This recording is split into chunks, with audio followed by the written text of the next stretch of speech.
Okay, as our panelists come to the stage, please welcome them. Yeah, all right.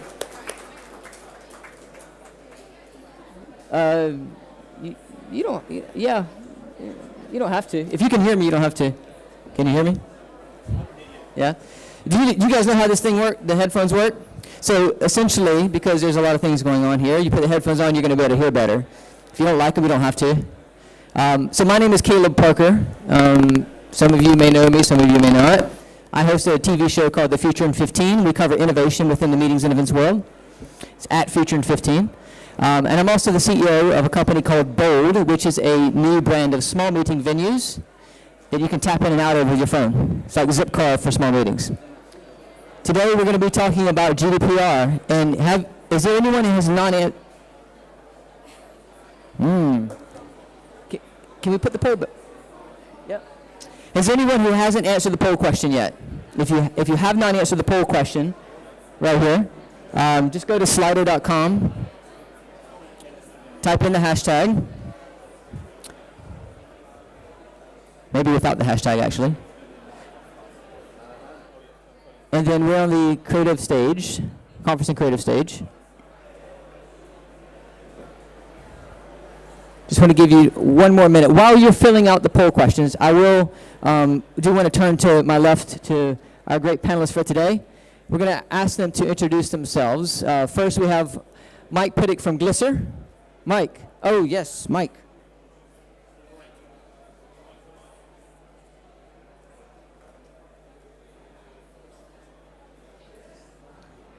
Testing, testing. Hi everyone, my name is Mike Piddock. I'm the founder of Glisser. We're an event technology company. We make presentations interactive. We do live polling, live voting, live Twitter sharing.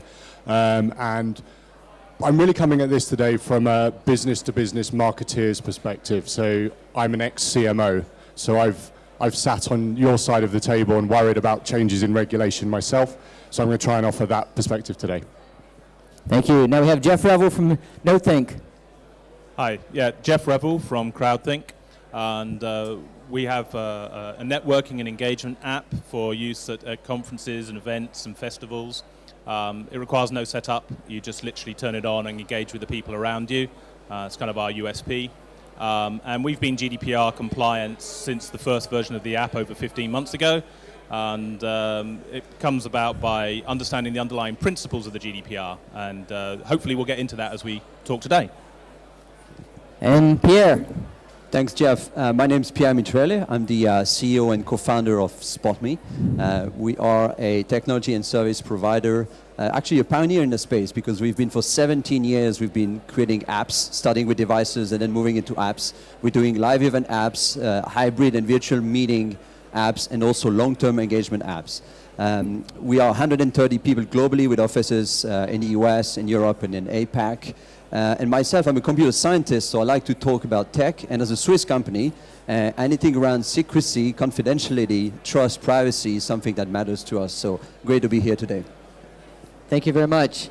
Okay, most of the time when I have a mic, it's because I'm doing karaoke and I do a little bit of Ice Ice Baby.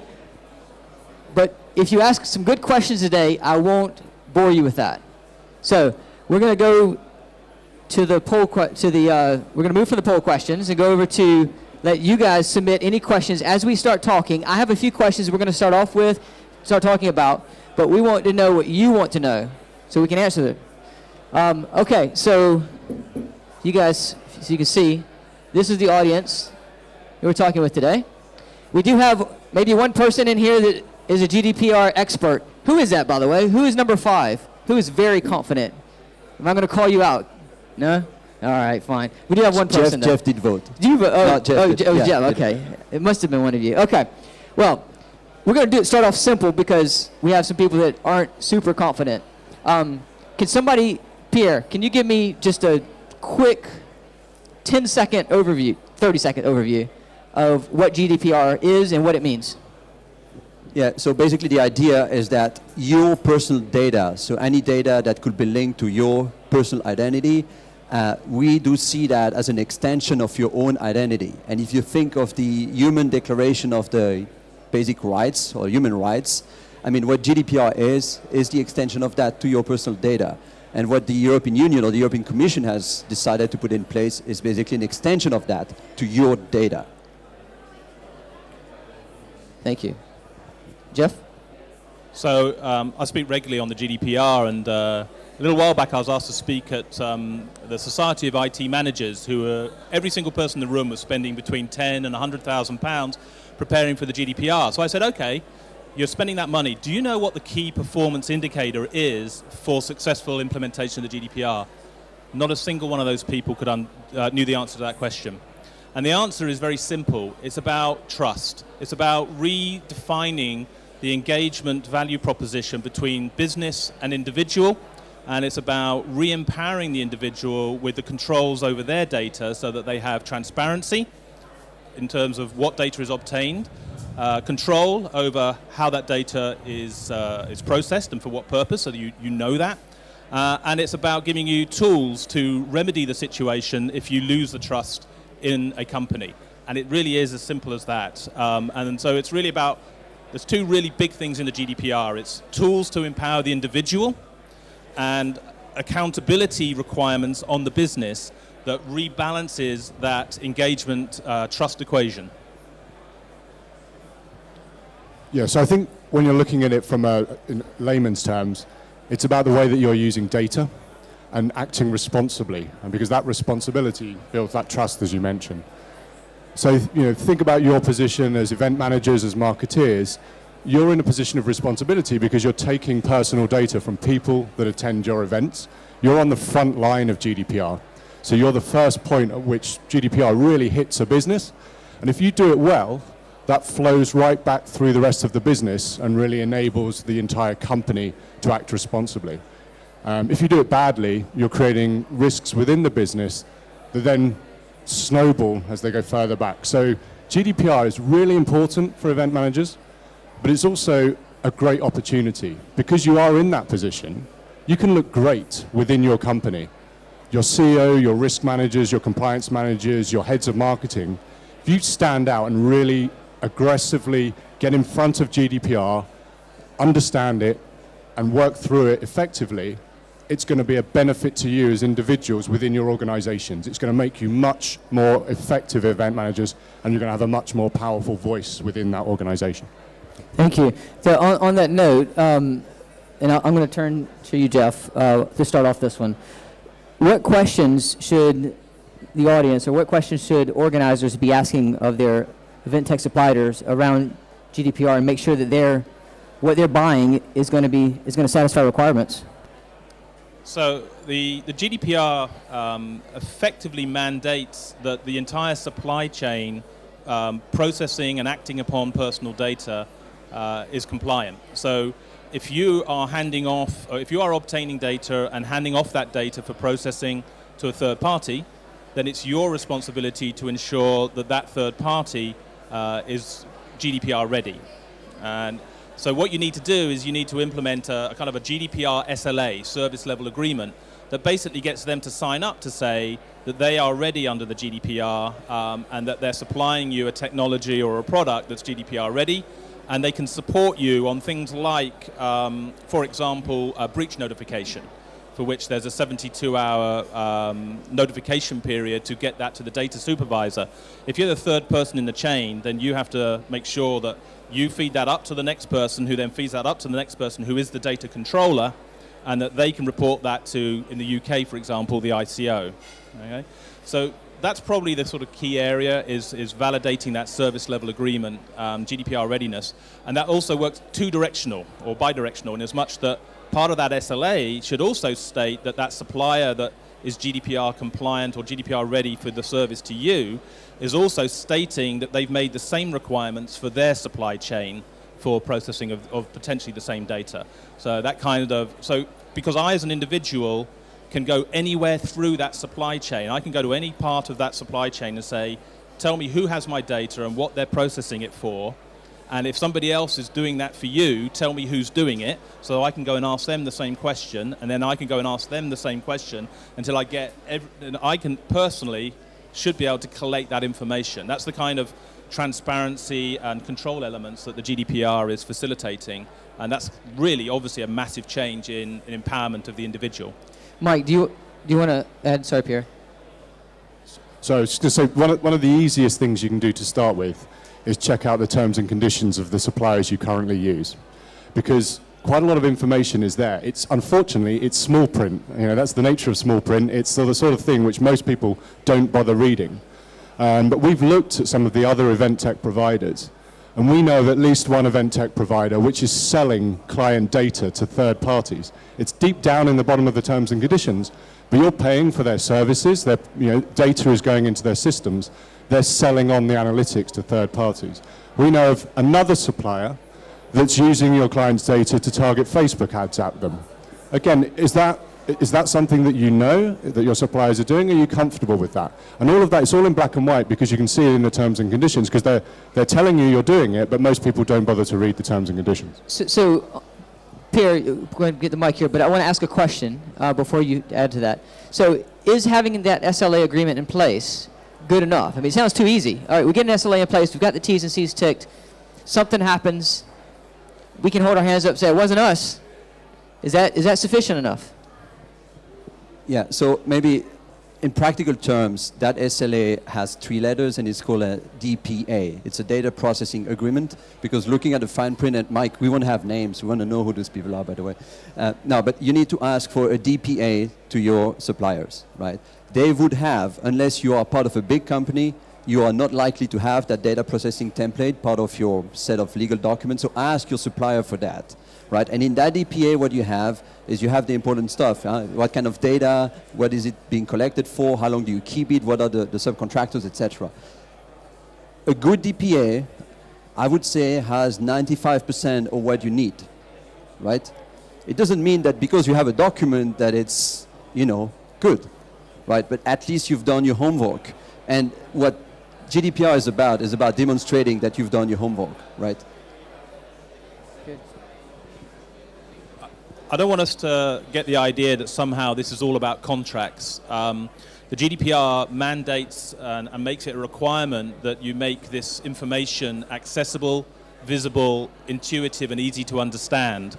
So, for example, for an event technology, it should be absolutely crystal clear when you're using that event technology to your users, to your delegates, to your visitors, to your venue, exactly what data is being collected and for what purpose. It shouldn't be buried in some terms and conditions that, frankly, 85 to 90% of people do not read. It should actually be brought forward in the application and service so it's really clear, crystal clear, what data, what purpose. And if that isn't being done at the front end, then it's not GDPR ready. One of the things that if you can try, if you want to see an example of how that's done in our app, we implemented something called incremental consent. And what we realized is that the privacy of data is always contextual. I'm willing to share certain data in certain contexts. So we didn't actually get people to sign a document up front saying, yeah, whatever, take my data and use it. What we said was, as you get to the point in the service that needs data, we'll pop up a consent box. If you say yeah, great. If you say no, that bit of the service is not available. And at any point in time, by the way, that consent has to be as easy to revoke as it was to give. So in our application, we make that a checkbox in the settings, and if you uncheck that box, all the data is deleted and the consent is removed. And that's the kind of thing that we're going to see as innovation in future versions of event technology and applications, because it's really about empowering the individual with that transparency and control over their data. So you said about unchecking it and all the data gets deleted. One of the questions from the audience is deleting the data sufficient enough? Just once you delete it, it's done. Okay, so first of all, when we talk about delete, the GDPR uses the term erase, and we should be very clear on that. Most database systems that do deletes don't do deletes. They do what's called a de-indexing. So they actually just kind of have the data still. They just don't make it visible that they have the data. So that's no longer appropriate. You can't use that technique anymore if it's about people's personal data. You do have to do a real delete. And this will take a little bit longer because the tools are not generally available yet. But frankly, you should also be building tools to remove the data through your backup systems too. So that, for example, if you have to do a recover 2 months down the road, data that I thought was deleted doesn't get recovered back into a live system. for example. Some of those tools exist. They're very expensive at the moment. I'm hoping our cloud providers will make this simpler for us over the coming months and years. Thank you very much. Mike, one of the questions from the audience is, how can an event app help companies build that trust and delegates take control of how and what data is used? I think GDPR, it's been relevant and people have been thinking about it for over a year now in the industry. It's coming to a head. I think we've got sort of 6 months left. By the time it comes around, an event tech company that isn't GDPR ready just simply won't have a ticket to the game. You know, as an industry, as event technology, this is one of the most fundamental things we need to get right. If we don't get data gathering, data collection, GDPR, data storage right, we shouldn't be allowed to be suppliers to you. So I think that collectively the event technology industry is getting its act together, some sooner than others, but by the time it comes around, I think most of at least the big guys will be in place and be responsible. And then I think it's about thinking about it not just in terms of event technology, but broader marketing technology. The worry is that we all go into our silos and try and get our bit right, but actually this is bigger than event tech. This is about the whole marketing industry working together and looking at how it understands data and how it uses data. So I would say trust is being built. The suppliers that do this well should be the suppliers that you select. If you choose to select suppliers with GDPR being the first question you ask them, everyone's going to sit up and take notice. So make it important in your vendor selection, and naturally it's going to become important to the providers. We do the things that you want us to do. If you ask us and make it really clear that it's a business critical requirement, it's absolutely going to be something which your provider will do. So on that note, and I'll ask this to each of you, is GDPR changing the way you're building your tech now? We were fortunate in that we were pretty much there when we started reading about GDPR. So it was a relatively quick change to our databases and our structures to be ready from our perspective as an individual company. What we saw it was an opportunity to quickly get out into the market and offer our customers the ability to collect delegates' data in a GDPR-friendly way. So we saw it's not a problem, we saw it as an opportunity, and we said, great, okay, let's solve this, let's speak to our customers, and let's understand what they want to do, how they want this to work, and we went out and built that because we thought, being good at this stuff will win us customers. Not just, we've got to do this, it's a hassle or a regulation we're going to have to... We've actively viewed this as being good at this shows that you're enterprise focused, shows that you care about data, shows that you care about security, and therefore should be a position from which we can win customers. So yes, we changed our business. It wasn't a huge change. It was actually pretty easy to do, but we changed it and we felt that it was a positive thing for us to do. Thank you, Mike. So there's a thing called privacy by design, meaning that the moment you start building your system, if it didn't have privacy in mind, you can't go back and say, oh, now we do respect privacy. So the people who intentionally build systems that were there to collect your data and then resell it to other people, if one day they turn up and they say, now we clean, they're probably lying. Right? We have to be very clear with that. You can't re-architect a system like this overnight. It's very difficult and very few companies have achieved that. Now what that means is, for us, for example, we had to train our own people on that privacy by design because it could go down to that very single line of code, that when you do put that button, you make sure you have consent being asked and make sure you don't save that data all over the place, right? So this is going down to the people who actually code the app. Now that's easy for me to come out and say. So what I would suggest is that everyone goes out and asks for the proofs. And those proofs exist. You have external certification, examination, ISO, SOC 2, etc., which comes on top or alongside GDPR, which you can ask your people. And there's really one thing. I mean, so far, every time we had a discussion with a client around security, I remember 5 or 10 years ago, security and privacy, the answer was as obscure as possible, right? Because it was okay to say, for security reason, for confidentiality reason, we can't explain you how this works. That's not acceptable anymore, right? You have to be transparent. You have to disclose how the system works. And anyone telling you, we can't tell you how this works because this is proprietary, they're probably doing something wrong, right? So you have security through obfuscation is no longer okay. Thank you. So yes, you have to build secure by design, and yes, you have to build private by design. I always say you can't build secure by design if you've already built the product and try and add security later. It's just not possible. There's always going to be holes. But I'll also say there is no such thing as a secure system on the internet, as Equifax has very ably demonstrated to all of us. So there is another clause in the GDPR that we actually found was probably the most important clause to understand when you're building event technology, because it underpins both privacy by design and security by design. And that's Article 25 of the GDPR, which requires you to minimize the data that you obtain. And what that means is not just what data, but how often you move it and where you store it, minimizing every dimension the utilization of the data. Because frankly, we are going to lose that data sometimes. And the issue that you have to think about under the GDPR is what is the consequence to the individual in terms of loss of identity, loss of privacy, other issues, if that data is lost. And if you could have operated your system with less data, you are required under the GDPR to do that. And so we innovated, for example, location data is perhaps the most sensitive data that there is. It's high dimension data. So we try to figure out how we could connect any crowd together anywhere without understanding where they were. All right? Or even having that data, or even if our system was hacked, you wouldn't be able to figure out where our crowds of users were.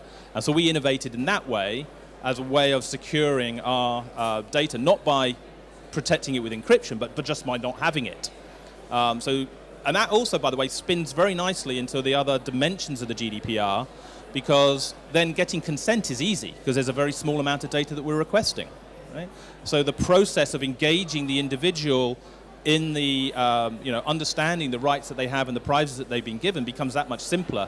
If you have a sheet of data this long, it's going to be very hard for them to understand what data you're taking for what purpose. If you've minimized that, it's very easy to communicate with your users what data and what purpose. And so I would very much advocate Article 25 of the GDPR as perhaps the most useful thing to focus on when you're building event technology. Thank you. So we have about 3 minutes left of this discussion here before we turn it over to a few more Q&As. We have a range of companies from various parts of the world. We have organizers from various parts of the world. GDPR is an EU regulation. How is that going to affect events outside of the EU? And how might it affect UK events after Brexit?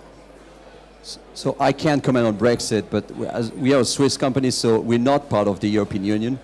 We also have subsidiaries in the US and in Singapore. And the reality is the minute you have one EU subject, meaning any citizen from the European Union in your system, touching your system, even getting close to your system, you have to be compliant. And unless you're organizing a very regional event in the middle of Iowa, I'm not sure how you cannot be affected by GDPR.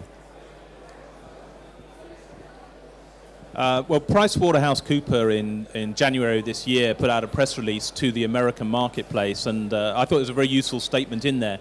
They said, the GDPR is the single most business impactful piece of legislation the world has ever seen. And I completely agree with that. And so, as Pierre was just saying, essentially, it sets the highest possible bar.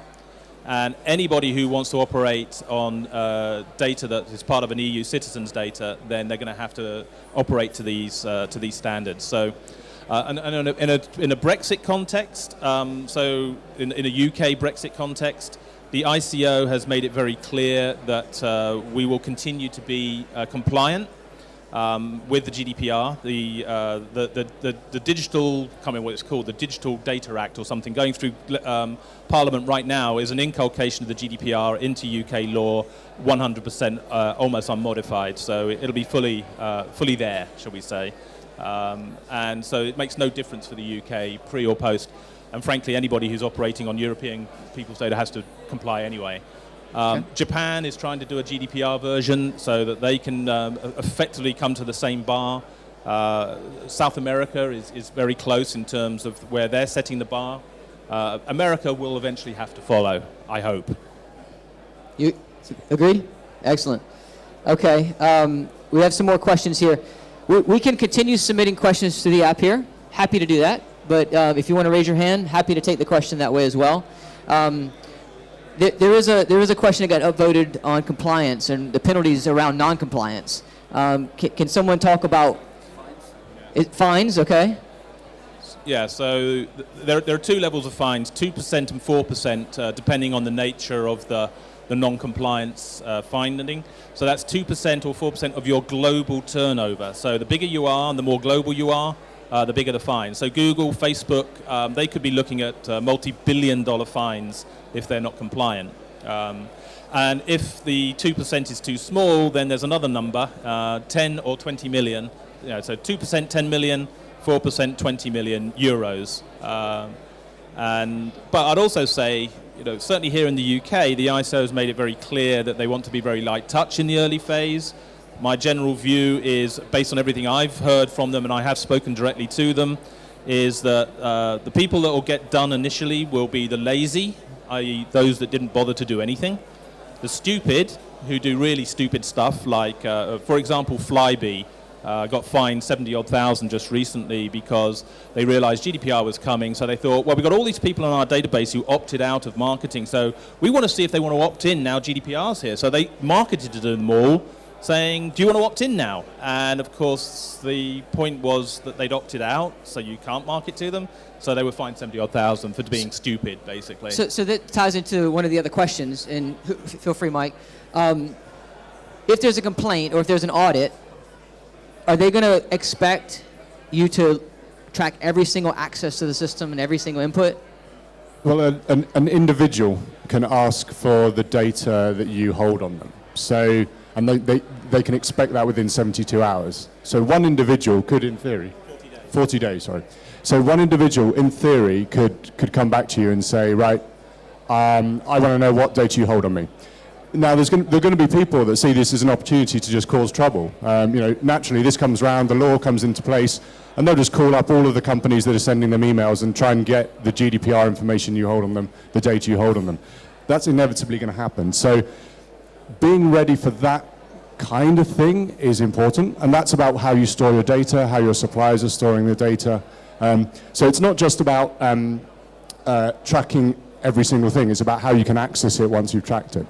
I think it's also important to say that, as event technology companies, we're also selling you the idea of collecting data at your events. It's important. It's understanding your customers. It's looking about how they move around a venue. It's understanding whether they're engaging with content and taking slides away and so on. And that's important. We're not saying you can't do that anymore, because that sort of data, if stored correctly and for the right purposes, can be very valuable. What we're talking about here really is personal data. So anything from an email address, name, address, at worst credit card details. So once you're getting into that world, you have to be ultra careful. So I think don't sort of look at GDPR and go, oh, this is awful, I can't store any data anymore, I'm just going to forget about technology, I'm going to go back to the dark ages.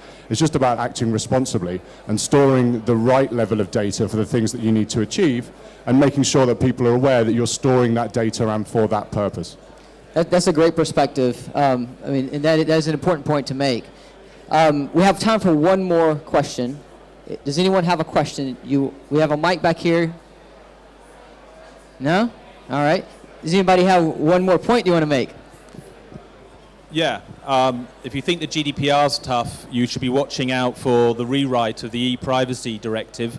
The e-privacy directive is the companion legislation for the Data Protection Act. Its formal name is the Privacy of Electronic Communication Regulation. It's being rewritten as we speak. It's been through 2 trilogues at the EU level, and they're desperately trying to get it ready for the same date as the GDPR goes live and enforceable, in other words, May next year. And basically, the thing to think about, of course, most of you here, I hope, would be familiar with the e-privacy directive. If you're not, you should be, because I'm sure you're doing marketing. But the PECR raises the bar several notches even above the GDPR when you're talking about direct communication and direct marketing activities. So don't just watch the GDPR, don't take your eye off the ball on the PECR, which should go through final voting, I think, in about a month or so, month or two's time. So possibly by the end of the year anyway. So watch out for that one, PECR. So just one final point, I guess, to reiterate. Don't be worried by this. This is a massive opportunity for all of you. This is a chance to shine. This is a chance to prove that as individuals, you're responsible, you're on top of something which is important. It's really important to the companies that you work for. So it's a really good opportunity to show yourselves in excellent lights to your bosses, to your bosses' bosses, to the CEO, to the senior management team, the directors. If you get on top of this now, if you go into your suppliers, understand what they're doing, push them to work harder, and then you can report back within your organizations that you're on top of this, that's a massive opportunity for your careers. So get on top of this, see it as a positive rather than something that has to be done, and you've got a real opportunity here. These sort of things are great chances to accelerate your careers within organizations. So treat it as a positive, and do come and chat to me afterwards if you want any more details on what we're doing. And that is a tweetable moment. GDPR is an opportunity for all of you. We have to cut it now, apologies, but please give our panelists a big hand of applause. Thank you very much, and thank you for joining us.